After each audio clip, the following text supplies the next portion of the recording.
Estamos. Pues no estamos. Estamos casi. Genial. Buenas tardes, muchas gracias por venir. Somos Laura y Lucía de Lula Comunica, que es un proyecto digital que hemos empezado hace unos meses en Valladolid, con el objetivo de acercar la información local a los vecinos y vecinas de esta ciudad de otra forma diferente. Venimos del mundo de la comunicación y queríamos hacer otro rollo, totalmente, a nuestra manera, eso es. Y nada, bueno, estamos hoy aquí de la mano del Sindicato de Vivienda de Valladolid, que nos ha hecho mucha ilusión que nos hayan escrito. Nuestra idea es hablar un poco, evidentemente, de la vivienda, pero pasando por la salud mental, porque creemos que es algo que evidentemente afecta a las personas que tienen problemas de vivienda, que son la gran mayoría, por otra parte. Sí somos. Y hablamos de salud mental porque nosotras en Lula tenemos una sección, un espacio dedicado a la salud mental como tal, y como decimos, la salud mental es algo transversal en lo que influyen muchísimas cosas, como en este caso es el tema de la vivienda, que también nos parece un tema muy importante del que hay que hablar, sobre todo en Valladolid, porque las cosas, en mi opinión, esto ya es opinión personal, van cada vez a peor todo el rato, y creemos que es necesario que se tomen medidas. Eso es, hemos abordado la maternidad, hemos abordado el dolor crónico, nos vamos a meter de lleno con la vivienda gracias a unos grandísimos profesionales y especialistas del sindicato. Elisa y Guillermo, por favor, un fuerte aplauso para ellos. Venga, que se note que aquí hay 1500 personas. Ahí. Pues es que ya lo habéis dicho, yo creo que todo un poco vosotras, o sea, somos él y Guille, formamos parte del Sindicato de Vivienda de Valladolid. ¿Y qué más podemos decir? Pues que llevamos un poco la portavocía y tal. Sí, somos un poco los portavoces y portavozas del sindicato, y un poco más. Y a ver qué se da hoy. Y juristas. Sí. Bueno, un sindicato de vivienda en Valladolid que acaba de nacer, prácticamente, por lo menos los movimientos de estos últimos meses, desde que yo sepa habéis empezado a tomar parte, han sido mucho más sonados. Entiendo que también por la situación actual en la que vivimos, y precisamente quería preguntaros por qué habéis lanzado una jornada como esta, con talleres, que luego os preguntaremos por ello, y por qué en este punto del momento en España, en Valladolid, apuraremos un poco lo que es la información local, habéis decidido pegar fuerte con todo esto. Lo primero es que el sindicato de vivienda no es de creación reciente, lleva existiendo unos cuantos años, y lo que pasa es que todos los movimientos sociales se retrayeron bastante durante la época de la pandemia y ahora han vuelto a resurgir, y sobre todo con la crisis de la vivienda, que está siendo ahora mismo mucho más acuciante, y sobre todo en Valladolid. La campaña la hemos lanzado porque llevamos años registrando todos los abusos que se están dando en Valladolid por parte tanto de caseros, medios propietarios o grandes propietarios, al amparo de lo que es la legislación y las actuaciones de las administraciones públicas. Entonces lo que hacemos no es decir algo que sea nuevo, sino remarcar lo que viene existiendo desde hace años en nuestra ciudad, que ahora tiene mucha más visibilidad porque está habiendo un incremento de los precios mucho más grande, pero la situación viene siendo dramática desde hace años. Sí. Y habitualmente hacíamos las campañas centradas en hacer alguna concentración o manifestación, y esta vez dijimos, pues, ¿por qué no cambiar un poco y hacer un taller de defensa contra los abusos del casero? Y también mostrar un poco a la gente pues lo que hacemos en nuestra cotidianidad, como son las asesorías jurídicas, asambleas abiertas, como la que hemos hecho justo antes de esto. Contadnos un poco cómo han ido esas asesorías jurídicas, el taller que habéis realizado esta tarde. Pues yo tengo muy buenas impresiones, he salido muy contento, más que nada porque se ha dado lo que yo creo que se tiene que dar, y por eso, más que asesorías jurídicas, aunque es un término que a veces utilizamos para que la gente lo pueda comprender y le sea familiar, lo que solemos denominarlo nosotras es asambleas abiertas. Se ha dado pues la interacción entre los casos, que es lo que buscamos, que aquí venga gente a contar lo que le ocurre en torno a la vivienda, y que encuentre a alguien al lado que le pasa lo mismo y que puedan hablar entre ellos, etcétera, no solo con nosotras. Yo estoy bastante contento con el resultado de lo que ha ocurrido. Desconozco la fecha de inicio del sindicato, sinceramente, pero bueno, o sea... Nosotras también. Bueno, pero me parece importante señalar que estáis empezando a hacer ruido, ¿no?, en este último año, o sea, eso me refería, y que eso no sé si es gracias a que a lo mejor ha entrado gente con más conocimiento de redes sociales, quizás de estrategia, no lo sé, y que comulgan también con la situación en la que estamos viviendo. ¿Qué tipo de casos suelen acudir a las asesorías, así de forma general y casi, bueno, principal en Valladolid? Bueno, en cuanto a lo de los casos, a ver, antes, lo primero que hemos hecho en la jornada de hoy es un poco el taller, como digo, de defensa contra los abusos del casero, y lo he planteado alrededor de las tres problemáticas más, un poco de las más sencillas, pero de las que habitualmente más nos llegan, que son: el casero no me devuelve la fianza, el casero me quiere subir el alquiler muy por encima de lo que yo intuyo que me lo puede subir. Y luego una cosa que a mí me pareció paradigmática, súper curiosa cuando entré al sindicato, pero que luego fui viendo que se daba con asiduidad, como es que el casero de repente me dice que me tengo que ir de mi casa porque la necesita para su hija, para su madre, para una mujer que le ha salido de debajo de las piedras, etc. Pero también, y esto no lo he traído al taller porque es algo bastante más complicado, nos llegan casos de desahucios, de gente que se encuentra sin alternativa habitacional y se enfrenta a un casero que no le tiembla el pulso en dejar a alguien sin techo, básicamente. Así que se me ocurren son primordialmente esos.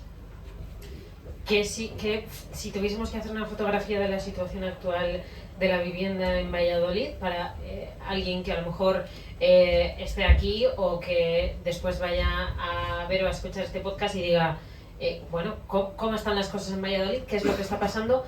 ¿Cómo podríamos hacer un resumen?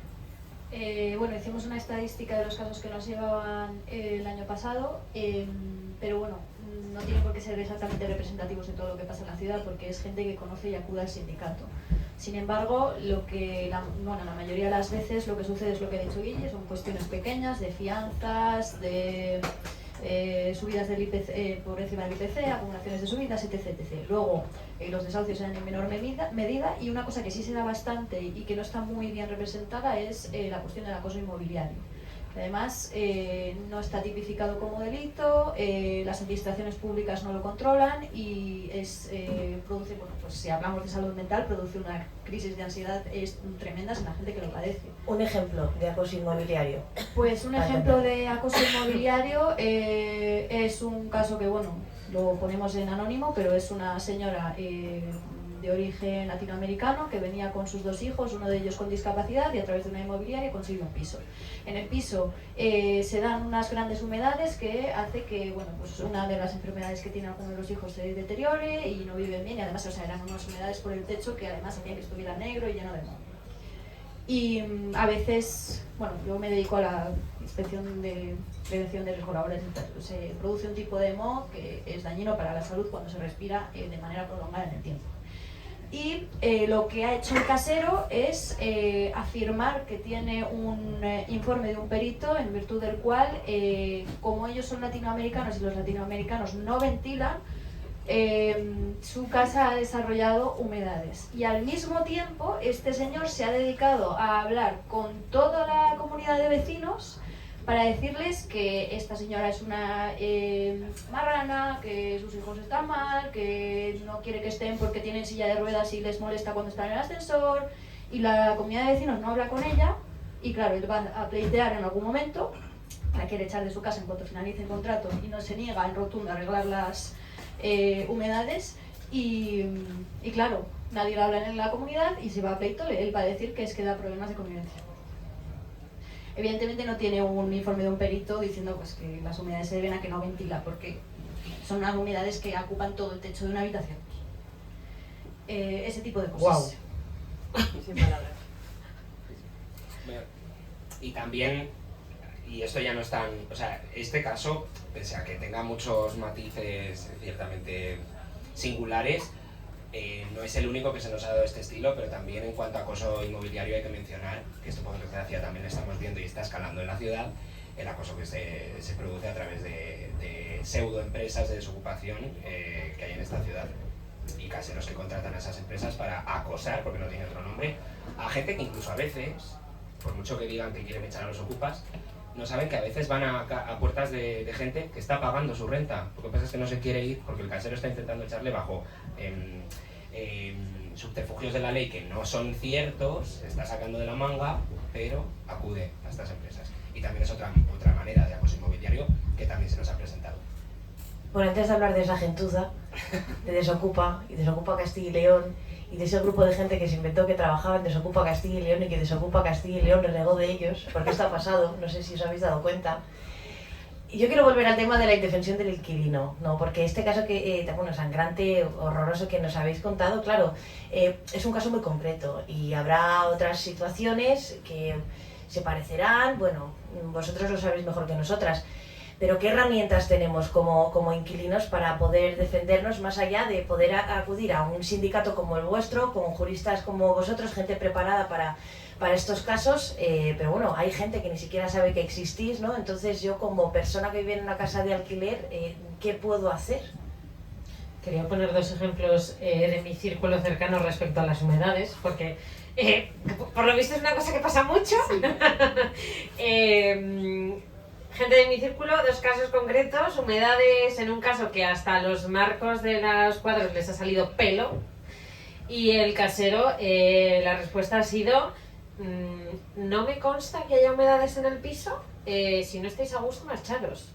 Y se lo alquilo a otro. Ya está, evidentemente se han terminado yendo del piso y están luchando porque les devuelvan la fianza. Evidentemente tampoco les consta de vuestra existencia, a partir de ahora ya sí. Y en otro caso, unas vecinas mías de alquiler, con problemas de salud durante 3 meses, bronquiolitis, etc. Y la respuesta del casero fue: os llevo un deshumidificador en mayo. Ah, no, mirad, es que en mayo igual ya no tenemos humedades, por lo que sea, por el clima de esta ciudad, ¿no? Entonces, bueno. O sea, antes de ir a darle un cabezazo al casero, ¿qué hacemos? Efectivamente. O sea, si es que no me cansaré de decirlo, que el problema que tenemos las personas en toda esta crisis de la vivienda que se da es la desorganización en la que nos ubicamos. Estamos en una posición de poder en la que el casero está por encima de nosotros, porque al final estamos mendigándole las migajas de que nos permita vivir en su piso y dándole nuestra renta. El problema es que, claro, esa situación de desigualdad en cuanto a poderes a él le da una posición de que se piensa que puede hacer con nosotros y nosotras lo que les dé la gana. Y el problema es que no estamos organizadas. Y la desorganización también implica que no estemos informadas. Entonces, cualquier tipo de conflicto que tenemos en cuanto a la vivienda nos hace sentirnos ultra inseguras. Incluso aunque no se haya llegado a dar ese conflicto, pues, vamos, mejor lo que sea que la mitad de aquí, si viven de alquiler, temen el momento en el que se acabe su contrato de alquiler y tengan que o renegociar el precio o volver a buscar otro piso en esta ciudad. Creo que pocas páginas web a día de hoy dan tanto miedo como Idealista. Entonces, para mí, solución... A ver, la solución primordial sería que se dejase de concebir la vivienda como un bien de mercado, pero en tanto en cuanto sigamos viviendo en una sociedad capitalista, habrá que intentar paliar los efectos de sus políticas, y una de esas maneras es organizándonos. Por eso, entre otras cosas, nació el Sindicato de Vivienda. ¿Quieres añadir algo más, Elisa? No. Vale. No, es que yo me había apuntado aquí, la vivienda tiene que dejar de ser una mercancía, ¿no? Pero ¿cuál es la propuesta para que eso pueda llegar a buen puerto? Y vamos caminando hacia lo contrario, porque, por ejemplo, recientemente hemos visto que se han empezado a vender habitaciones en Valladolid. Sí, o sea, bueno, desde esto pues hay dos puntos de vista desde el que verlo. Primero está el político y luego está el jurídico. Respecto al punto de vista que es más jurídico, ya viene dentro de la Constitución española, en el artículo 47, aunque sea un principio rector, lo que es el derecho a la vivienda. Y hay mucho desconocimiento sobre cómo se hace, y cuando te topas con estudiantes de derecho del primer curso siempre te dicen que no es un derecho porque es un principio rector y que te calles. Es un derecho social. No tiene una vigencia suficiente como para que sea directamente exigible ante los tribunales cuando se incumple. Es un derecho que se parece, por ejemplo, al derecho de la sanidad, pero no viene reconocido con el carácter de universal. Por lo tanto, pues tiene un reconocimiento algo extraño. Y para leerlo, me lo he estado estudiando, pues algunos autores hablan de que cuando se estaba creando lo que era o configurando lo que era el derecho a la vivienda, se hablaba del reparto de la plusvalía sobre el suelo de las ciudades. Y esto es lo que justificaba que en el siglo XIX y en el siglo XX se dieran en España distintas leyes de expropiaciones masivas sobre lo que era la iglesia, sobre lo que era grandes burguesías o distintos departamentos industriales, porque sobre el dominio público se consideraba, y se sigue considerando, aunque no se sepa, que existe un derecho, o que es de todos, y que existe un derecho por parte de las administraciones públicas, en tanto en cuanto nos representan, a destinar esa plusvalía y repartirla entre los ciudadanos de la ciudad. Entonces, el derecho a la propiedad no es un derecho fundamental ni absoluto, y por tanto todos los instrumentos de expropiación que se recogen en el ordenamiento jurídico se pueden utilizar cuando existe una crisis de vivienda semejante a la que tenemos. Por otro lado, esto podría ser una solución a largo plazo también, porque existe una gran cantidad de viviendas en España que están vacías. O sea, se dice siempre que la solución es construir más viviendas en un mercado en el que ya hay en Valladolid aproximadamente 27.000 viviendas vacías, y únicamente se están licitando por parte de las administraciones públicas con constructoras nuevos y nuevos contratos de viviendas que además son de lujo, a las que no vamos a poder acceder ninguno de nosotros. Entonces, la solución a largo plazo tiene que ser estructural y es muy compleja de proponer y analizar, pero a efectos políticos ya reconocemos que la vivienda se tiene que reconocer no tanto como una mercancía, porque por ejemplo el trabajo en nuestra sociedad también se le reconoce como una mercancía a efectos jurídicos, solo que se la controla un poco en cuanto a que el empresario tiene mucho poder sobre el trabajador, por ejemplo. En el caso de la vivienda, también el artículo 47 viene prohibido lo que es el uso antisocial de la vivienda, es decir, con fines especulativos. Esto no se está cumpliendo.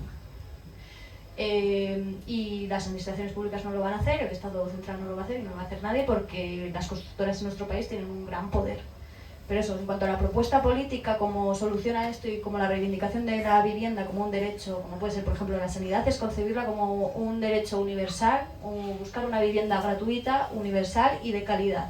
No simplemente digna, sino de calidad, que sea una vivienda buena en la que puedas desarrollarte como persona. O sea, no un furlo, básicamente. Sí. A mí sí que me gustaría matizar, vamos, literalmente lo que ha dicho Eli, además, que aunque nuestra meta sea conseguir para todo el mundo una vivienda universal, por eso decimos universal y de calidad y gratuita, por lo pronto pues pedimos que se apliquen las leyes, que tampoco pedimos una cosa tan extraña. Es que como ha dicho Eli, y esto muchas veces cuando me siento con el típico tío pseudo... sí, pseudo-fascista, me toca, cuando hablamos de este tema, decirle la realidad. Y cuando le digo, se podría aplicar una expropiación forzosa, se llevan las manos a la cabeza, madre mía, estos comunistas, ¿qué pretenden hacer? Pues lo que pretendemos hacer es que se aplique una ley de Franco, que la ley de expropiación forzosa que actualmente hay en España es del año 55. O sea, no estamos diciendo nada descabellado. Joder, eso no lo sabía. Claro, ¿vale? Qué fuerte. Por eso, por lo pronto que se vaya aplicando las leyes y luego ya que lleguemos a esa meta política que decíamos. ¿Sirven de algo las ayudas actuales en materia de vivienda a las que puede acceder un vallisoletano día de hoy? No. Siguiente No, pregunta. o sea, esas ayudas lo único que hacen es encarecer más el precio de la vivienda, que ese aporte económico que te da la Junta o el Estado a ti, al final revienta el caseo, que lo que van a hacer los rentistas es subir más los alquileres, y encima es que luego son, ¿cómo decirlo? Es que Dilo. Una puta mierda, porque es que yo no sé si alguno ha intentado solicitar la ayuda de alquiler aquí en Castilla y León, pero ponen un tope y tú solo la puedes solicitar si tu piso no sobrepasa la cuantía de 550 euros. Si de verdad alguien tiene alquilado aquí a día de hoy, que haya firmado el contrato de alquiler el último año un piso en Valladolid por 550 euros, que me lo diga. Porque yo he estado 6 meses buscando y no ha sido posible encontrarlo, ¿vale? O sea, por eso digo que son una mierda, porque están mal ideadas y encima revierten siempre en el interés del de siempre, que es el rentista. Nunca miran verdaderamente por los inquilinos, por los trabajadores. Llevamos 17 minutos de conversación y en todos los años, yo no sé si estás de acuerdo conmigo, que llevamos trabajando como periodistas en esta ciudad, yo personalmente jamás he escuchado tan buena información como ahora. No hay ni un político en Valladolid y en Castilla y León que sepa explicar a la ciudadanía la situación de la vivienda en sus municipios, en sus provincias, en su comunidad autónoma. Y quiero daros las gracias por todo el trabajo que hacéis y por todas las cosas que estáis diciendo. Y quiero un aplauso también para ellos porque decía Elisa, me lo he estudiado, se lo ha estudiado y gracias, porque es que alguien tiene que hacerlo, pero casualmente nunca son los políticos y los cargos públicos a los que les pagamos el dinero, vaya. Y con esto quiero hilar con las competencias, ¿no? Porque, vamos a ver, ¿qué puede hacer el Ayuntamiento de Valladolid para ayudarnos en este sentido? ¿Qué puede hacer la Junta de Castilla y León para ayudarnos en este sentido? ¿Y qué puede hacer la Administración General para ayudarnos en este sentido? Me quedo con Pedro Sánchez, que dijo allá por enero esas 12 famosas medidas que todavía no ha puesto en marcha, y el último gran anuncio que ha hecho es que va a retirar las 53.000 viviendas de uso turístico, un poco para regular precios y demás. ¿Cuándo vamos a empezar a ver resultados? Pregunto. Van a habilitar una línea telefónica para que llames Ayer lo dijeron. No y sé. cuentes tus penas, supongo. No sé si habéis visto el meme este que sale en la línea telefónica y pone abajo, ¿me puede alquilar el señor? Me va a subir 200 euros al alquiler mi casero, y pone abajo, jaja, bebé, lo siento. Algo así va a ser. Es que para eso va a servir, supongo. Sí. Vale, en cuanto a las competencias que se tienen, la competencia sobre vivienda es una competencia concurrente, creo, dentro de lo que es el orden constitucional. Bueno, lo que tiene que hacer el Estado central, o sobre lo que tiene potestad, es para hacer una ley de bases. Una ley de bases establece los mínimos de vivienda que se tienen que cumplir en el Estado, los mínimos legislativos que tiene que haber. En este caso, pues por ejemplo, sí que ha hecho algunas cosas, como por ejemplo establecer la posibilidad de que las comunidades autónomas establezcan zonas tensionadas. En Castilla y León no hay ninguna zona tensionada. Y el alquiler de Valladolid ha subido un 22% este mismo año. Entonces, bueno, pues... Y luego, la competencia de que algo esté tensionado es de la comunidad autónoma. Todas las comunidades autónomas, las 17 de España, se han arrogado para sí lo que es la competencia sobre vivienda, que lo que les permite es desarrollar esta ley de bases, o sea, ley básica, perdón, que se entiende mejor así, dentro de su territorio. La Comunidad de Castilla y León ha hecho un texto de vivienda que yo lo está echando un ojo, y es un principio programático en el que se dicen, sí, bueno, se harán obras públicas y se harán este tipo de cosas, y no concreta nada. Luego, en cuanto al régimen de la vivienda en Castilla y León, lo voy a explicar. Antes, con Franco, cuando se hicieron las viviendas de protección oficial, se creó lo que es la cédula de habitabilidad para poder darlas, y que se considerara que estuvieran, o se controlara administrativamente, que tenían unas condiciones mínimas de calidad y de salubridad.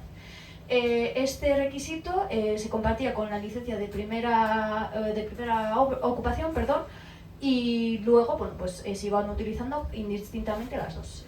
En el año 2000 la Junta de Castilla y León elimina la cédula de habitabilidad porque la considera superflua, porque ya hay otro trámite, y entonces a partir de 2015 existen las declaraciones responsables. Y en el 2020 se utilizan como las declaraciones responsables en lo que es la licencia de primera ocupación. Esto lo que hace es que no haya absolutamente ningún control administrativo sobre la calidad y la salubridad de las viviendas en Castilla y León, salvo lo que son las licencias o las inspecciones de técnicas de edificación. Si miras el código en el que se basan estas inspecciones técnicas, básicamente van a mirar cada 40 y luego paulatinamente cada 10 años que la vivienda tenga una estructura sólida y que no se caiga encima, y algunos requisitos técnicos mínimos, pero puede tener cucarachas y les da igual, y no la miran mucho. Y tampoco hay métodos para que, por ejemplo, tú puedas ir a la inspección que hay tanto autonómica como dentro de los ayuntamientos, para mirar que tu casa no tiene cucarachas y demás. Entonces no hay ningún control en nuestra comunidad sobre cómo están las viviendas. Y tú tienes que pagarte tú el abogado en caso de que estés viviendo en una casa de mierda y no tengas dónde ir, y te cobren pues 500 euros al mes por una habitación. Sí, o sea, para ser un poco metafórico con lo que ha dicho Eli, es como si la legislación fuese como una casita, lo que son los cimientos los tiene que poner el Estado, a eso se refería con la ley básica, la casa la tiene que construir la comunidad autónoma y luego tiene que revisar qué tal está esa casa el ayuntamiento, por así decirlo, ¿no? Y el problema, yo es que ya estoy harto de ver cómo se pasan la pelota unos a los otros, que si Pedro Sánchez, que las comunidades autónomas no aplican nuestra ley de vivienda, que por cierto es una basura, y Ayuso, es que como, me gusta la fruta. A ver, cierto es que estaba ahora sacando el artículo de la Constitución. En materia de urbanismo y ordenación del territorio y vivienda, la Constitución decía que las comunidades autónomas podían coger esa competencia y fue una de las primeras que cogieron. Pero cuando el Estado ve que las diferencias legislativas entre comunidades autónomas son tan dispares y que básicamente esto es un pifostio de la hostia, puede hacer lo que se llaman leyes de armonización, que son complicadísimas y según están ahora las cámaras sería imposible, pero al menos intentarlo demostraría que el PSOE pues intenta hacer otro tipo de política, ¿sabes? Pero vamos, que esto es lo de siempre, bien sea un partido, el bipartidismo u otro, siempre, si al final se hacen el juego para revertir siempre lo mismo que es en los intereses de los rentistas. No hay más que ver quién es nuestra ministra de Vivienda, aunque sea del Partido Socialista. ¿Qué pasaría si de verdad se tomasen medidas en materia de vivienda? ¿Medidas tipo? Por lo que decía Guilla ahora, de que evidentemente no se toman medidas reales que sirvan para algo por los intereses de los rentistas, ¿no? ¿Qué pasaría si sí? O sea, primero al partido se que... acabaría el mundo. Al partido Supongo que no- es lo que piensa sí. Pedro Sánchez. Estaríamos fuera de la mano todos, de estar aquí. A ver, el partido que lo haga se le van a cargar los bancos enseguida, lo primero. Y luego, en cuanto a que se tomen medidas de vivienda, depende de qué medidas se tomen. ¿Va a haber una represalia por parte de los bancos y los grandes tenedores? Por supuesto. ¿Van a deslegitimar absolutamente todos los medios de comunicación a quienes tomen estas medidas? Por supuesto. Es que depende mucho de qué medidas se tomen. ¿Quieres decir expropiaciones masivas? Pues... Ojalá. Pues es que sería la de Dios aquí. Es que es una cosa muy difícil de imaginar y Nos que interviene Estados Unidos. Que nos interviene Estados Unidos. Como vamos. No, pero alguien se va a tener que atrever porque la población ya no puede más. La clase trabajadora está exhausta. Y es que esto, sobre todo, lo que mella esto a la... siendo este podcast de salud mental, lo que mella a la salud mental, ver que esto solo va creciendo. O sea, no, que el poder del rentista y el respaldo que tiene por las instituciones solo crece. Que aquí estamos cada vez más indefensos. Pero respondiendo a lo que has dicho tú, por ejemplo, si al ayuntamiento le diese que inspeccionar la calidad de las viviendas, que sería un locurote, o sea, ejercitar sus competencias, pues a lo mejor habría menos casos de bronquiolitis, como tú decías, que es que en invierno nos vienen muchos de las humedades que hay en las viviendas, que vivimos en una ciudad que, pese a que digamos que es muy seca, tiene cierta humedad y hace un frío de cojones en invierno, y la gente tiene muchas patologías a cuenta del estado de su vivienda. Y mucha gente no se da cuenta de que es por eso. Totalmente. Entonces, pues, por lo pronto que empiecen a hacer las cosas que deberían hacer y luego ya, si se pueden poner imaginativos y mirar un poco para sitios distintos donde suelen mirar, pues ya sería la hostia. Pero es que hay que soterrar. Es que si no hablamos del soterramiento en cada capítulo, en cada episodio de Lula, no, como que nos pasa algo, ¿sabes? Si nos sale la palabra de repente. ¿Querías decir algo? No. Os iba a preguntar, has mencionado el tema de la salud mental, que en realidad, en cierto modo, por eso estamos aquí. Nosotros hemos preguntado esta semana, antes de venir aquí, a nuestros seguidores que nos contasen sus vivencias personales en materia de salud mental relacionado con la vivienda, y nos han llegado casos de personas que nos han dicho que han acabado en situaciones de verse medicados con ansiolíticos por temas relacionados con la vivienda. Hay gente que se suicida cuando le dan una orden de desahucio. Esto pasa y esto es responsabilidad de alguien. Sí, yo en los casos que nos han venido nos venían muchos con crisis de ansiedad, sobre todo en cuestiones de acoso inmobiliario y cuando les están viniendo los de Desocupa. Es que yo justo llevé uno de Desocupa y estaban amenazándoles con que les iban a pegar si no se iban de la vivienda. Y era una persona además vulnerable y con padecimientos psíquicos de todo tipo y una discapacidad reconocida al respecto. Siempre van a por personas vulnerables. Sí ha habido personas con intentonas de suicidio al respecto del estado de su vivienda. Ni siquiera es que les estuvieran presionando para irse, era simplemente las condiciones que tenían.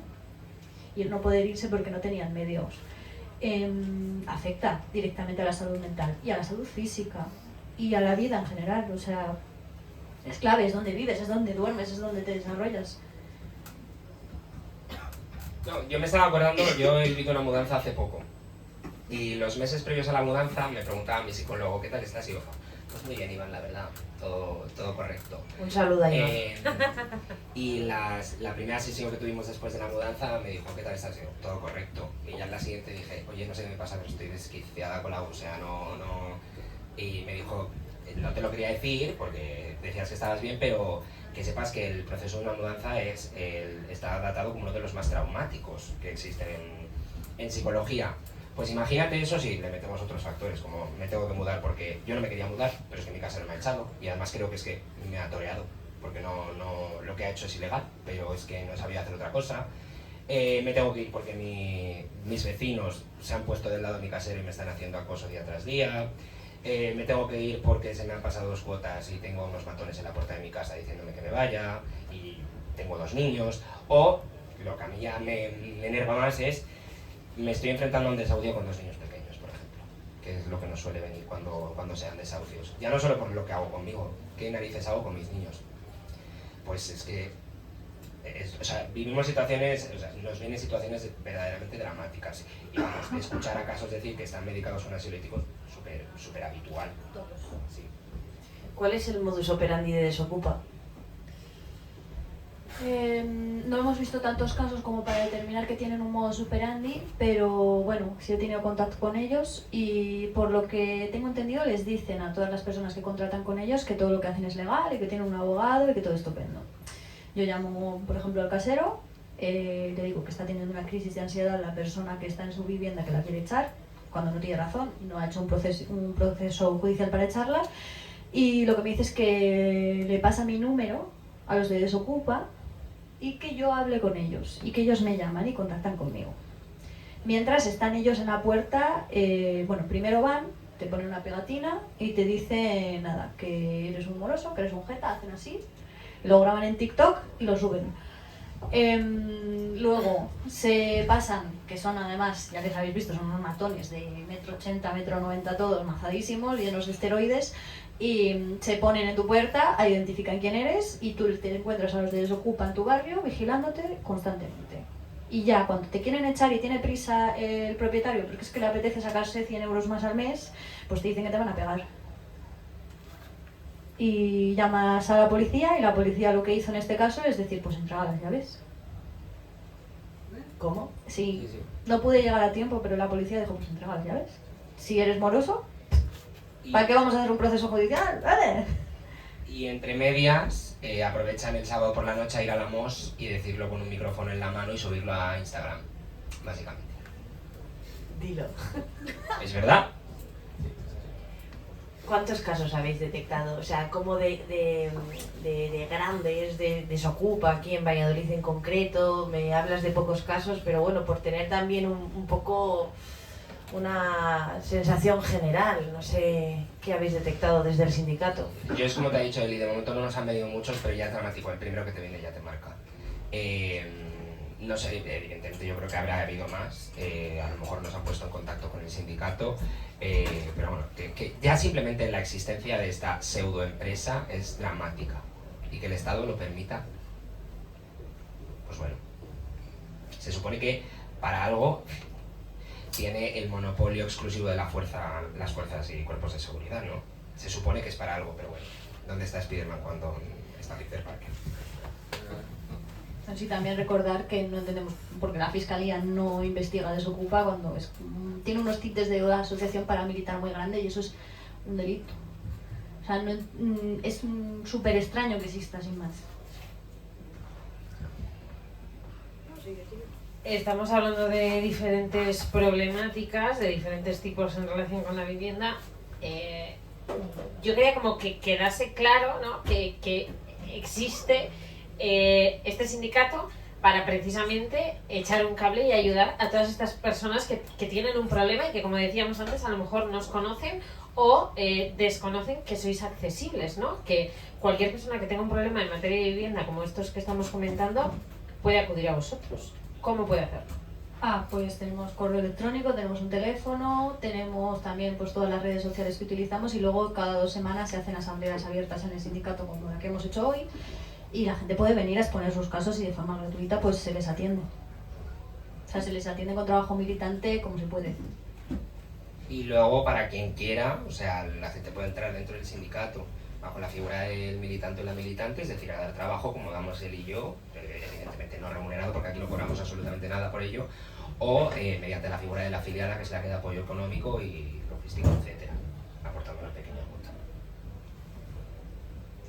Yo quiero poner un contrapunto, ¿vale? Porque en Valladolid no nos dejan vivir como lema, pero luego estamos viendo que cada 2x3 se abren nuevas franquicias, nuevos restaurantes, nuevos comercios.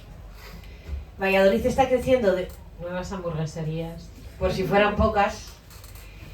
Y luego tenemos que escuchar, de repente, sé que no es el mejor ejemplo, pero... perdón.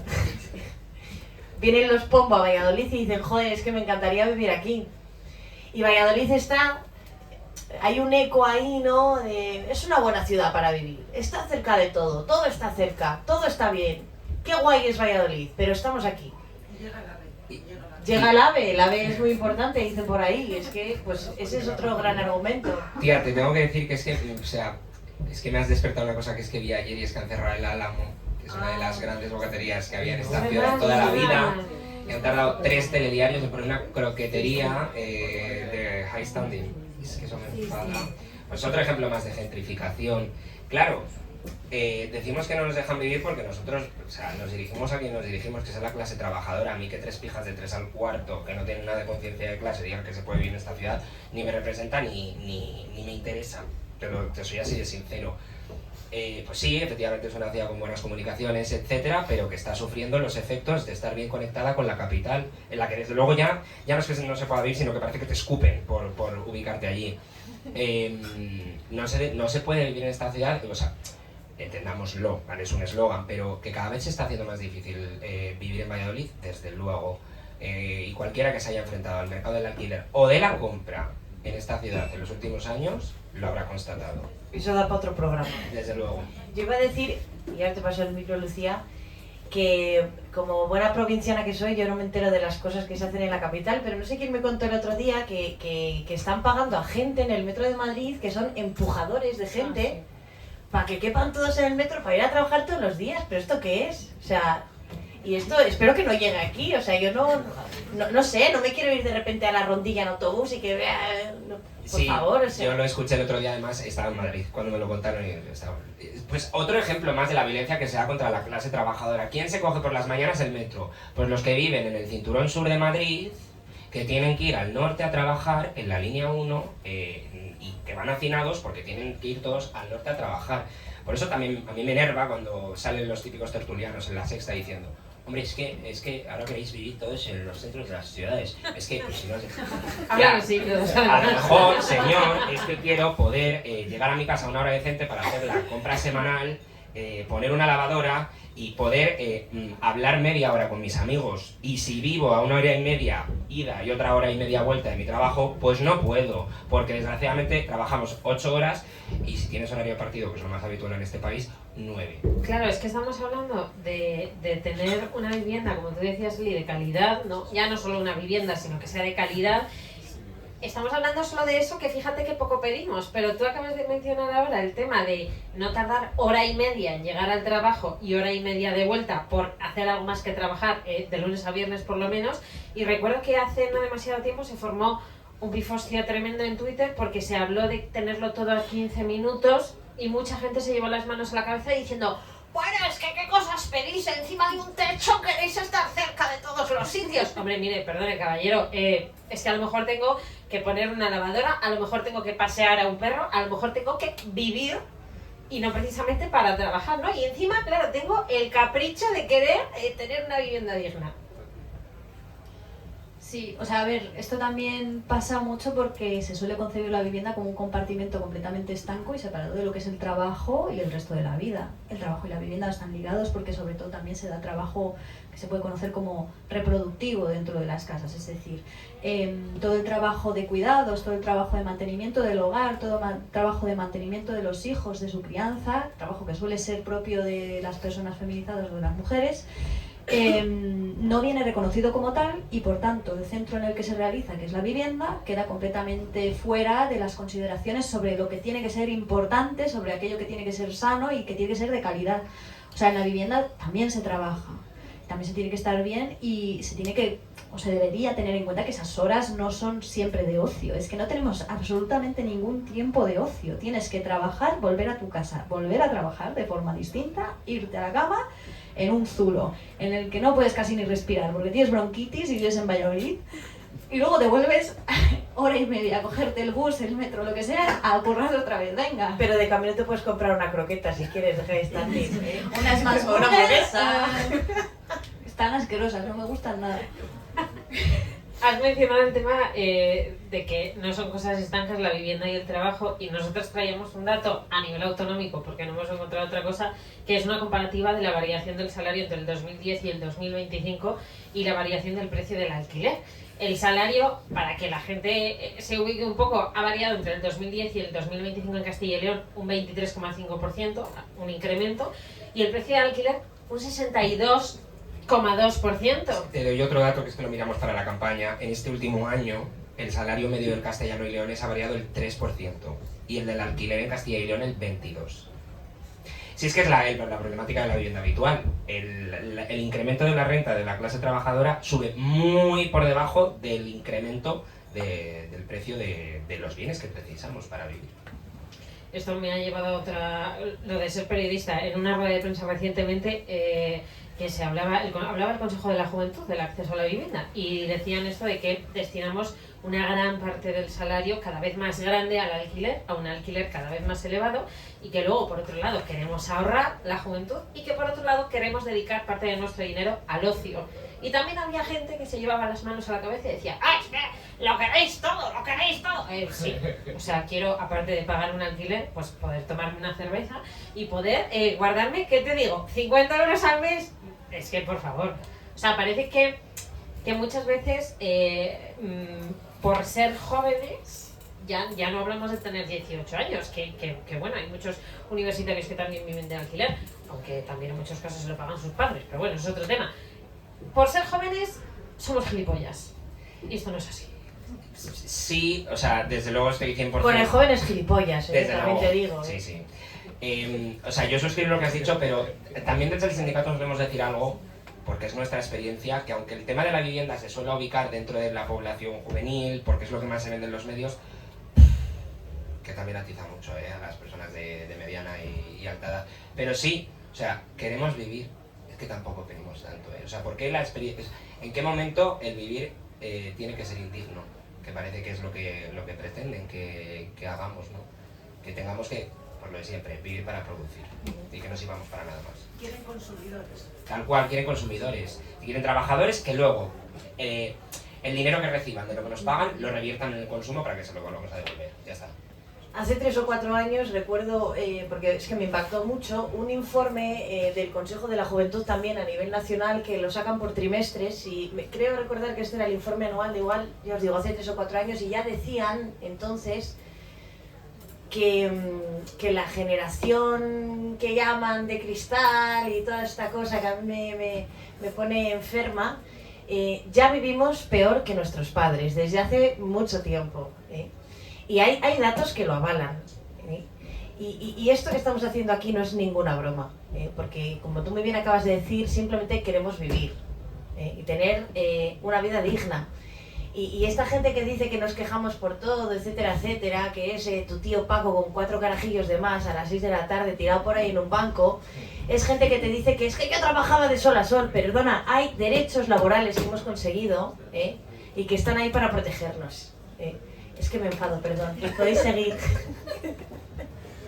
O sea, hay que tener, o sea, con esa gente hay que ser diligente y también intentar ser, en la medida de lo que podamos, porque ya hay veces que también me desesperan, pero intentar hacerles ver la realidad, que son unos curritos igual que nosotros. Es decir, que ellos también necesitan trabajar para poder vivir, como decía mi abuelo, que se creen mierda y no llegan a pedo, ¿vale? Muy bien dicho. Entonces, que entiendan en la clase en la que están, que parece que van a heredar la empresa y que tienen que ser ellos los que luchen por los derechos de la burguesía, como si tal cosa existiera, ¿no? Que bajen a tierra, que sepan dónde están y que su lucha es nuestra lucha. O sea, porque aquí tenemos claro que esto no va de generaciones, esto va de a qué clase pertenecemos.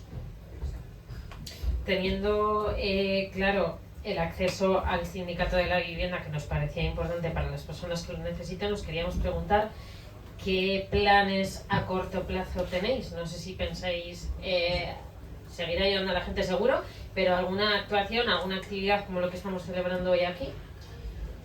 Pues a ver, de momento no lo tenemos pensado, pero en un futuro si queremos, bueno, ya que estamos ganando más, o sea, ganar más militantes, ser más grandes, es decir, cuanta más fuerza militante tengas dentro de una ciudad, mejores van a ser las condiciones de vivienda dentro de la misma. Y por ejemplo, si hay un desahucio y somos 15 haciendo un piquete, aquí viene la policía, te agarra y te quita. Si hay un desahucio y van 1000 pavos, no echan a esa familia, pero nunca. Y si, por ejemplo, se quisiera hacer alguna medida tipo huelga de alquiler y toda la ciudad estuviera de acuerdo y todos los rentistas dejaran de cobrar a la vez, pues aquí esto consigues lo que quieres. O sea, es que de eso va lo que es la conquista de los derechos. La conquista de los derechos nunca se ha hecho históricamente a través de una manifestación pacífica en la Plaza Mayor. El derecho a huelga, la jornada de 8 horas en nuestro país existe porque en Cataluña y en otros sitios en 19 se hicieron huelgas masivas de carácter violento, siento decirlo, pero si no presionas, si no tienes fuerza, si no te organizas y no eres un sujeto colectivo y dejas de tener esta visión tan individualista de las cosas, la que simplemente voy aquí a una consulta que me ayuden, me llevo mi problema tal, no sé qué, si no te involucras no vas a conseguir tener un poder real contra estas personas. Aquí hay un problema, que esto es abrir otro melón. Yo esto lo he comentado muchas veces con representantes sindicales de todos los palos de Valladolid y de Castilla y León y me dicen, es que Laura, no tenemos relevo. Y el melón de la militancia y de todo lo que tú estás diciendo, ahí hay un problema, no sé muy bien cuál es el problema, no sé si son las redes sociales y esta historia de poner un tuit, ¿no? Y creer que ya vas a cambiar el mundo, ¿no? Las cosas se hacen precisamente como tú estabas comentando y no por nada, sino porque nos remitimos a hechos históricos. ¿Creéis que hace falta más militancia en Valladolid, gente joven? ¿Dónde creéis que está el problema? Porque lo están detectando desde ámbitos, pues gente mayor, no sé, vosotros que sois una cara poco habitual de lo que suele ser un movimiento sindical en Valladolid, ¿qué opinión tenéis al respecto? Bueno, a ver, yo es que sí que me dedico a cosas sindicales un poco también en el ámbito laboral y veo cómo se funciona. El problema principal sobre por qué los sindicatos no están funcionando ni apelando a la población joven es cómo están fagocitados por el sistema. Todos los sindicatos tienen estructuras institucionales en virtud de las cuales funcionan casi como una empresa más. Y en la medida en que muchos de ellos dependen de las subvenciones, que por cierto se dan por competencia muchas veces de la Junta, y cuando viene Vox, por ejemplo, se las retiran, o cuando viene el PSOE les dan más, no aprietan y no tienen la capacidad militante que se tenía antes. Cuando los sindicatos se legalizaron justo después del franquismo, tanto comisiones obreras como UGT y demás, la liaban pardísima. Incluso comisiones, que ahora mismo te hace huelgas de 2 horas y bueno, da gracias. Anteriormente estas organizaciones eran genuinamente de trabajadores y ahora mismo están profesionalizadas. Tienen sus abogados, tienen sus personas que les llevan las redes, que cobran su sueldo, tal y cual. No tienen una cultura militante como tal, sino que son otro producto más. Y de hecho son parte de las negociaciones sociales y se encuentran incardinadas en el sistema. Entonces aquí lo que entra un poco es el debate sobre queremos amortiguar las condiciones de lo que es que nuestro trabajo y nuestra fuerza de trabajo en la vivienda sean una mercancía, o queremos ver cuál es el problema de raíz, porque si nos dedicamos a amortiguar y que nos metan una especie de derecho a la vivienda un poco más garantista, seguramente nos acaben subsumiendo el sistema y haciéndonos parte del mismo y limitando en cierto modo nuestras capacidades y la capacidad de ser en sí mismo subversivos y de cuestionar sus raíces. Entonces se trata de una cuestión también de independencia, tanto económica como política de los sindicatos, de lo que son un poco todos los postulados básicos del sistema. Eso es un poco el análisis que se puede hacer desde fuera, desde estos movimientos nuevos que está habiendo, de cómo funciona un poco el sindicalismo más antiguo. Y a lo que preguntabas de por qué se ha perdido esta cultura militante entre la juventud, yo creo que no es otra cosa, pero esto ya es mi pura opinión, no es otra cosa que el producto de tantos y tantos años de cultura hegemónica individualista. Que ya no es que se haya perdido la esperanza en lo colectivo, sino que ya muchas generaciones ni la conocen, no conocen lo que es pertenecer a un colectivo que uniéndose puede conseguir cosas y arrebatárselas al sistema. Tendemos a pensar que el sistema nos lo va a dar todo. El sistema nos lo va a dar lo justo y necesario cuando nos quiera tener apaciguados. Y es un continuo tira y afloja. Y la gente ya se ha olvidado de lo que representa estar en una colectividad. Buscamos ganancias y buscamos metas y victorias puramente individuales para con nosotros mismos. Pero no sabemos ya lo que es pertenecer a un colectivo. Y militar en parte implica eso, implica meterte dentro de una colectividad e ir todas a una. Y eso es muy sacrificado, pero hay veces que es muy gratificante. Y es un tipo de alegría cuando ves cómo se consiguen las cosas entre todas, pues que yo creo que no se puede experimentar en otra cosa. ¿Queréis lanzar un último mensaje antes de terminar? Pues nada, que estamos abiertos para todo aquel que quiera venir a militar, a afiliarse o simplemente a consultar, porque repetimos que las consultas con nosotras son totalmente gratuitas y pedimos por favor que la gente se conciencie, que milite, que se colectivice, porque esto no se va a arreglar con políticas del Partido Socialdemócrata o conservador de turno. Pues nada más, terminamos aquí. Gracias. Muchísimas gracias por invitarnos y por enseñarnos, que hemos aprendido mucho. Y muchas gracias también a las 25.000 personas que están en la planta baja del Jarón, que nos ha dejado hacer esta charla tan divertida. Seguidles, Sindicato de la Vivienda de Valladolid. Nosotras somos Lula Comunica, Lucía y Laura. Ha sido un placer.